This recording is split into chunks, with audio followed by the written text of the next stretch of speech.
Duke's Jared McCain should see his stock soar as the draft gets closer. This is Floor and Ceiling, let's break him down.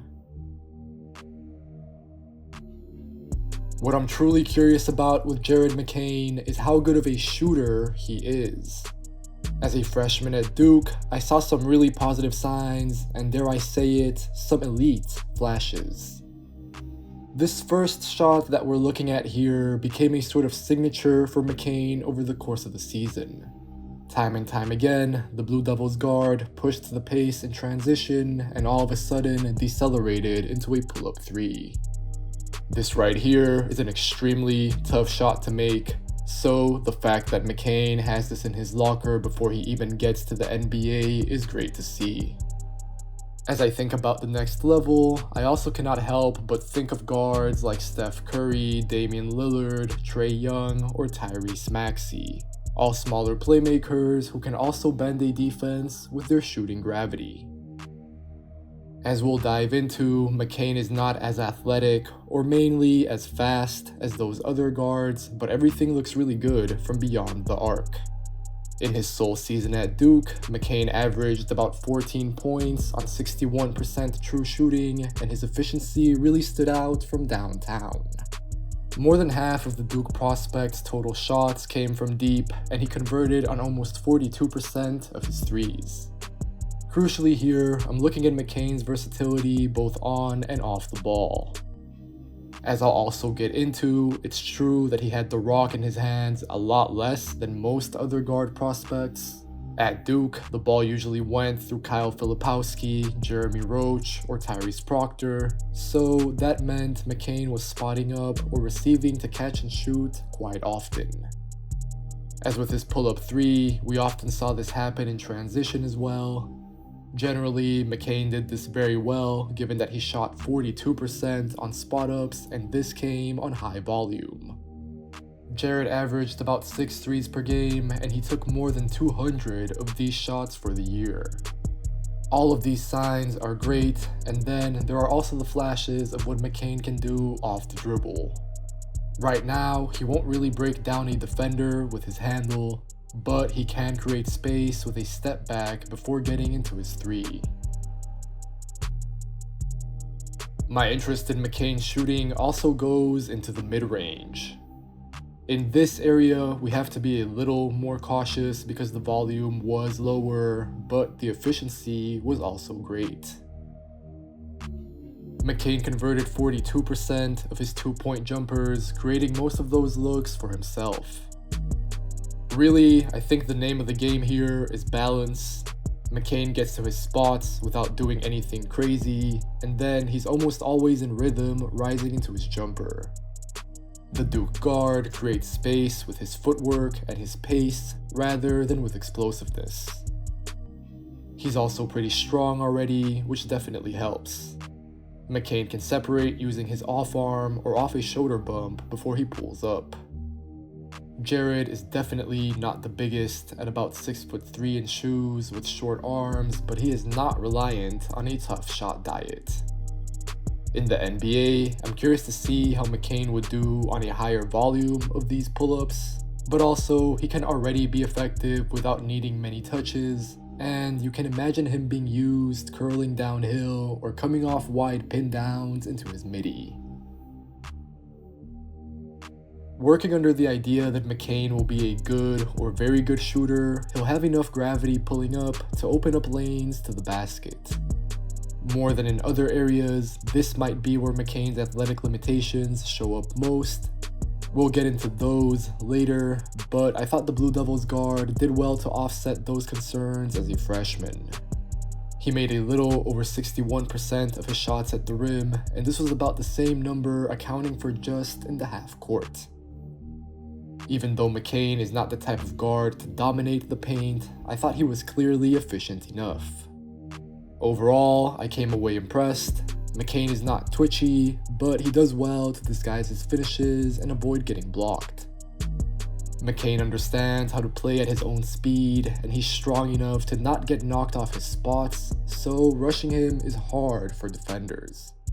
McCain is manipulative with his body control and his changes of speed, And even though he's not going to put you on a poster, again, his strength is worth noting.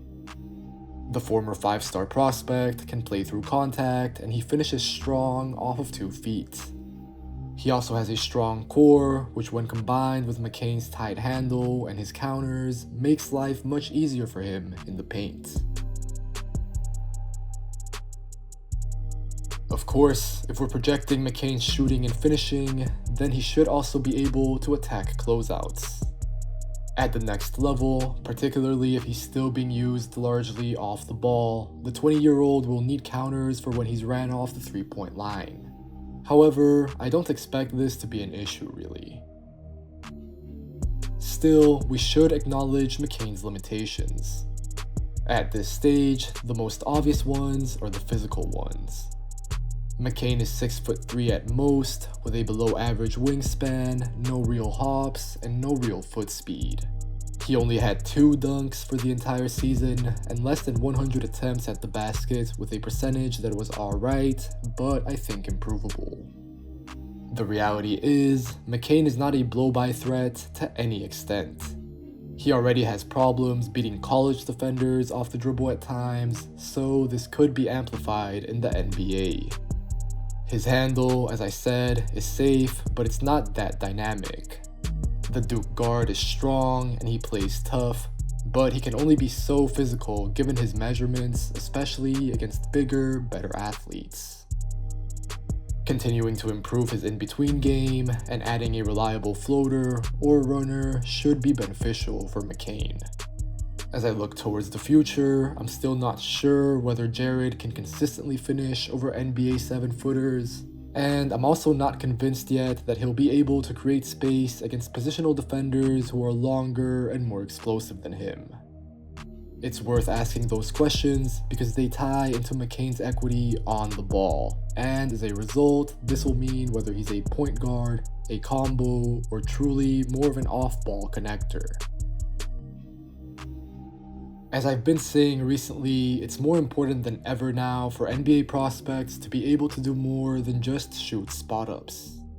Given that McCain's role at Duke was largely centered around spacing the floor, as we said at the top, more than half of his total shots came from 3, it's definitely valid to wonder how sustainable McCain is on the ball.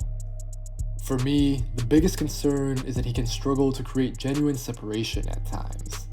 The Duke guard's handle is effective for the most part, but it's not overly creative or twitchy. That means that at 6'3", with short arms and no explosiveness, McCain might be facing somewhat of an uphill climb against NBA defenders with size and length. Closer to the basket, he can be guilty of playing off 2 feet a bit too much, and then from 3, it's a similar story where I'm still not totally at ease with how much space McCain creates sometimes. As I've reiterated, I do believe that he'll be a really good shooter, but it's going to be important to see where exactly this shooting comes from eventually. Up until this season in his career, McCain had always been a winning player with heavy usage on the ball. But at Duke, he had real success in a more complementary capacity, and this could carry over to the NBA, which more than ever is a wing-sized league, so McCain could certainly be used next to a bigger primary initiator. Once he gets drafted, I'm very curious to see what McCain's playmaking will look like.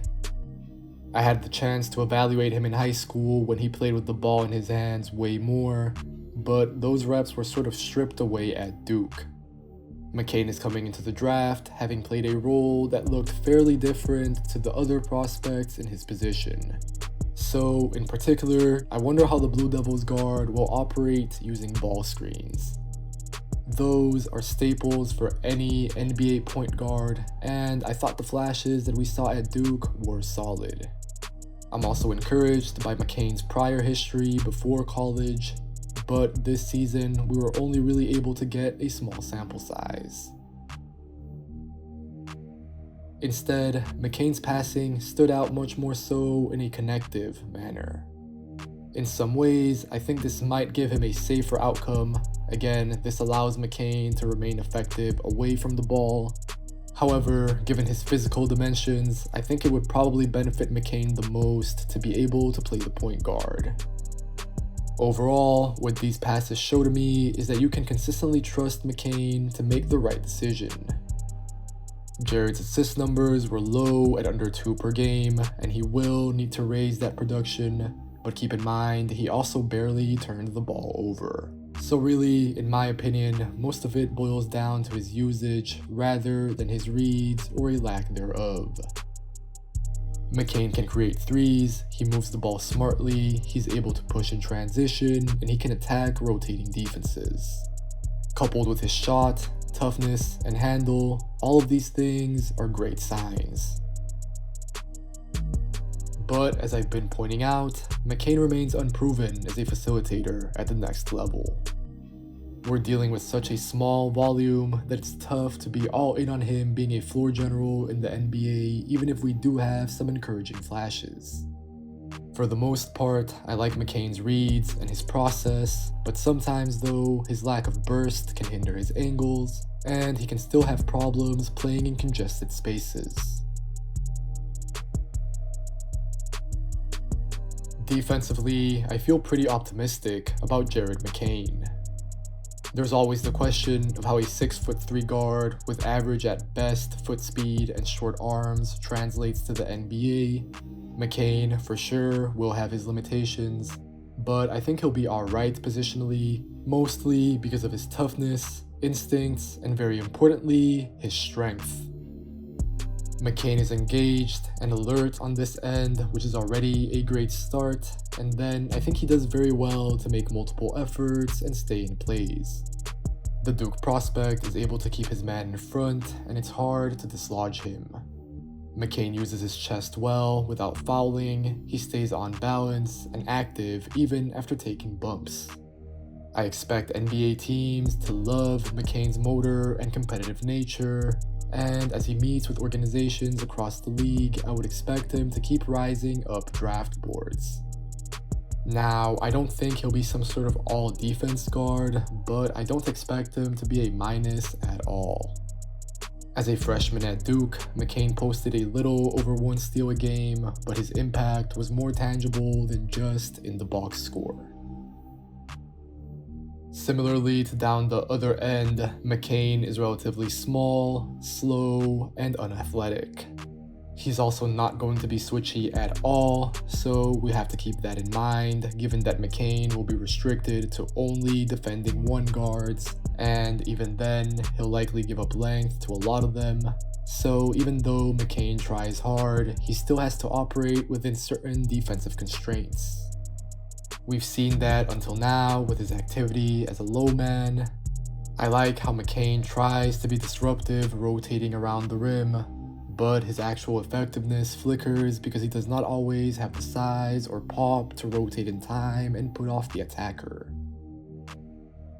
The 20-year-old had a pretty good defensive season in college. I can't see that carrying over the exact same way into the NBA, but as long as he genuinely works hard on defense, he should remain solid. Right now, I'm expecting Jared McCain's range to start around the lottery. I think he has certain limitations as a player, but he's known for being a gym rat, so I expect him to figure those out. Offensively, the biggest thing that I'll be looking for is to see if McCain will be able to handle the ball in a higher volume, but overall, I do have faith that he'll become a very good shooter while being a steady two-way decision maker. As always, if you enjoyed this video, make sure to leave a like, make sure to leave a comment telling me what you think of Jared McCain, and if you enjoy the channel, if you want to watch more content like this, make sure to subscribe. Take care, and I'll catch you guys next time.